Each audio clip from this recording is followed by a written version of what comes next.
再来看卫福部上新的调查，无愿意结婚，但是想要生囡仔的女性愈来愈多。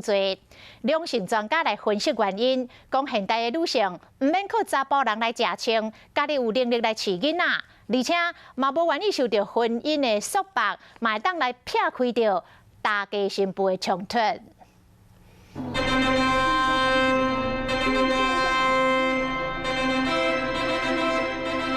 看起来真幸福呢，是要亲像安尼先结婚，还是要直接做妈妈？面对人生大代志，现代女性敢若有家己无同款的看法。就是那个男生如果很好的话，就会跟他结婚啊；如果是那种很渣的话，就自己生小孩。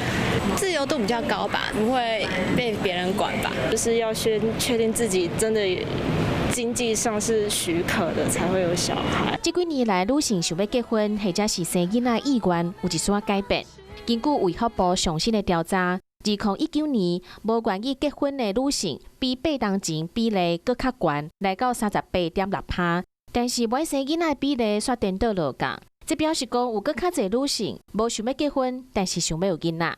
他的经济非常的独立，甚至说他的收入很高了。本身我母亲的爱，我也可以担任父职，就可以避免掉一些很多的不必要的烦恼，比方说婆媳问题啊，这个教养啊，或者是说这个居住的问题都有可能。台湾的婚姻和家族的关系真密切，这嘛是女性唔敢踏入婚姻的一个关键。更加独立的女性嘛，不爱互婚姻绑掉咧。不管是结婚还是生囝，拢是一个责任，拢爱慎重，嘛爱甲人尊重。